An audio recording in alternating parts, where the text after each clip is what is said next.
Of all the towering figures in country music history, one man stands head and shoulders above the rest. His music encompasses not only country, but also rockabilly, rock and roll, folk, pop, and gospel. A complicated man, he was true to his inner vision and was blessed with honesty and a knack for connecting with his audience, be they working men and women, convicts, or fellow seekers on the path to salvation. He is the Man in Black.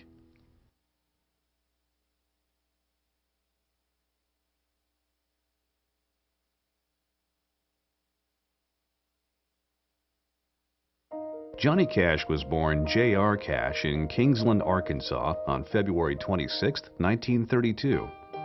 The fourth child and third son born to Ray and Carrie Cash. His father, Ray, a veteran of the border war against Pancho Villa and his Mexican Revolution, was a backsliding Baptist. His mother, Carrie, was a teetotaling devoted Methodist, and his parents' religious beliefs contributed greatly to the man Johnny was to become. It was the depth of the Great Depression, and Johnny's father, a struggling sharecropper, labored to make ends meet. The price of cotton had fallen by 80%, and there was little work to be had. In 1935, he moved the family to Dyess, Arkansas, where the Roosevelt administration had begun a program to resettle families hit hardest by the Depression. Part of the Federal Emergency Relief Administration, the agency relocated 500 families on 1,600 acres of reclaimed swampland. Each family received a house, 20 acres, and the opportunity to succeed. The Dyess colony was organized around a communal work ethic and shared revenue. Cash was to later comment that he had grown up under socialism. In 1937, the Tyronza River overflowed its banks, and the entire community of Dyess was flooded. The event was depicted many years later in Johnny's song, 5 Feet High and Rising. When the waters receded, the Cashes returned to Dyess, and by the time he was 6 years old, Johnny was splitting his time working in the fields and going to school. Picking cotton was tough, back-breaking work. But through the hardship, Johnny discovered in himself a deep love of both the land and hard work. They were strengths he would draw on for the rest of his life. Johnny was surrounded by music in Dyess.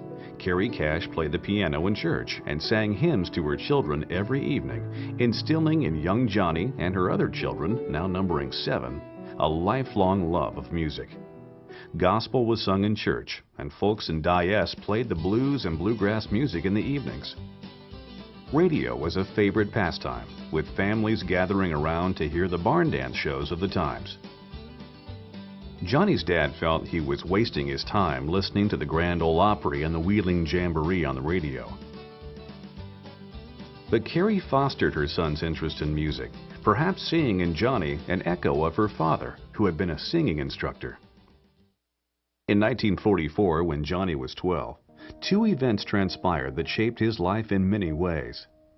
Growing up in a religious household, the Bible and faith always had a strong hold on the young Johnny. One evening, he answered an altar call during a revival meeting at the Baptist Church in Dyess and took Jesus Christ as his Savior. The other life-altering event was the accidental death of his older brother Jack. Jack was a model son and brother. He was devout, hardworking, cheerful, a Boy Scout, and was Johnny's hero.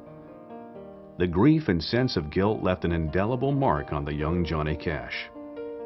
These 2 events, occurring within months of each other, became the bedrock of faith for Johnny Cash and shaped him into the man he would soon become.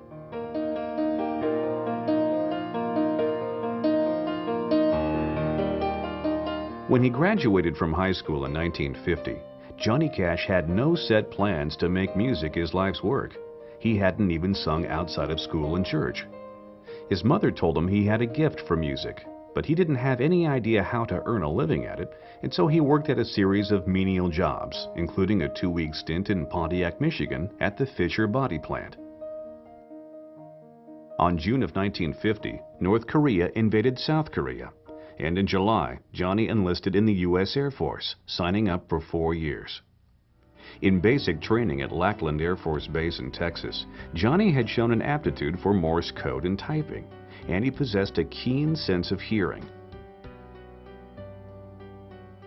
Johnny was sent to Keesler Air Force Base in Biloxi, Mississippi for Special Intercept Operator School. The Cold War was beginning to heat up, and the purpose of the Special Intercept operation was to eavesdrop on the Soviet Union and to decode their signals.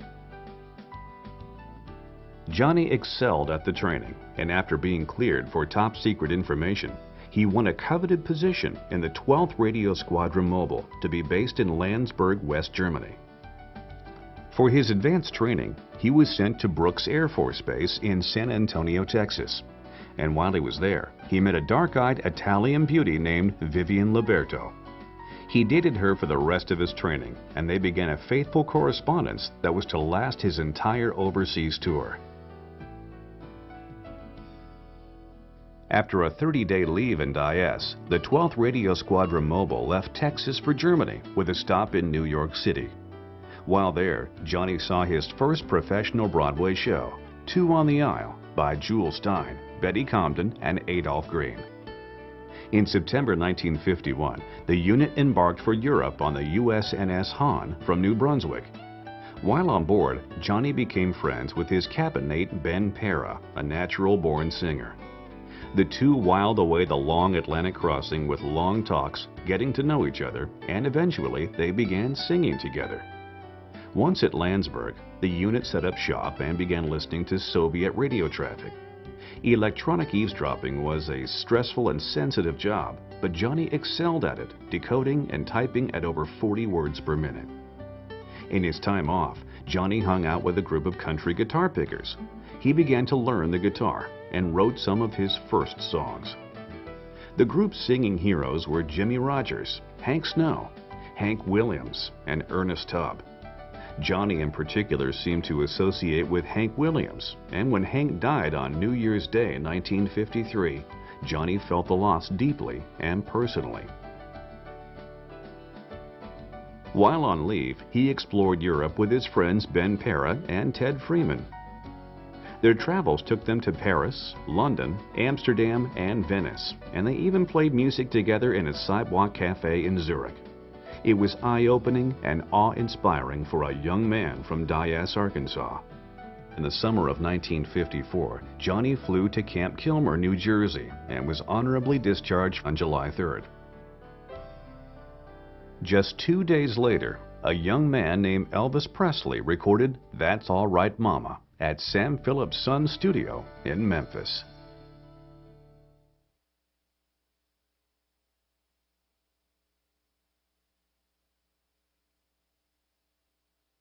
Returning to the States in the summer of 1954, Johnny Cash had more than just music on his mind. After almost 3 years of extensive and continuous correspondence while he was overseas, Johnny married Vivian Liberto in San Antonio on August 7, 1954. The newlyweds moved to Memphis, where Johnny took a job selling appliances by day and taking lessons by night at Keegan School of Broadcasting, with an eye toward doing something, anything, on the radio. Through his brother Roy, Johnny met Marshall Grant and Luther Perkins in Memphis, and the three began playing and singing together. They called themselves Johnny Cash and the Tennessee Two. Cash played rhythm guitar and sang the vocals, Perkins played lead guitar, and Grant switched from guitar to bass. They performed in churches and at barbecues and store openings, sometimes on the back of a flatbed pickup truck. Their repertoire included gospel, tunes made popular by Hank Snow, Hank Williams, and Ernest Tubb, and new songs written by Cash, including Hey Porter and one called Folsom Prison Blues, written in part when he was in Germany.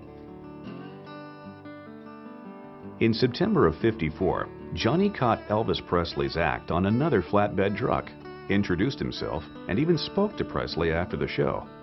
The meeting galvanized Johnny, and he determined to make music his career. Sam Phillips was the man to see in Memphis if you wanted to record, and in the fall of 1954, Johnny auditioned for Sun Records. The exact dates are hazy, but he returned with the Tennessee 2 in late '54 or early '55 and impressed Sam Phillips, particularly with Hey Porter, which became the first Sun Records release of Johnny Cash and the Tennessee 2. Sam Phillips used to talk about what a great command he had in his voice, you know. He would, when he sang, people believed him. He would draw them in, you know. And he had that. It was a magic voice. Johnny Cash had a magic voice. And it was an amazing thing to work with from a recording standpoint, because it was the loudest voice I ever heard in terms of getting on a record. You could put all kinds of stuff in there with it, and it wouldn't drown him out. Now me, you throw in a few guitars and stuff, and my voice could thin right out. But him, you could put anything with him. Especially, and his voice reacted really well to effects, a little echo here and stuff like that, you know. It was a dream voice as far as recording. A new Cash tune, Cry, Cry, Cry, was the flip side. The record was released on June 24, 1955, nearly coinciding with the birth of Johnny and Vivian's first child, Roseanne Cash. Hey Porter reached number 14 on the country charts, and Cry, Cry, Cry went on to sell over 100,000 copies. But Johnny kept his day job selling appliances. He and the boys played small towns around the Mid-South, and on August 21st, performed at the Overton Band Shell in Memphis with Elvis Presley. By the end of the year, the royalties from the huge success of Cry, Cry, Cry came in, and Johnny Cash quit his day job and never looked back.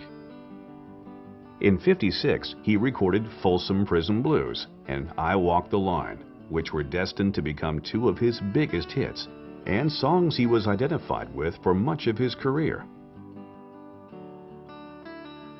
Vivian gave birth to their second child, Kathy, and in July, Johnny made his Grand Ole Opry debut. It was at this Opry appearance that he met June Carter and the Carter family for the first time. He wore what would become his signature black clothing. In an era when country performers like Porter Wagoner regularly wore bright sequin suits, Cash wore black, as he put it, to signify his connection with the poor, the lonely.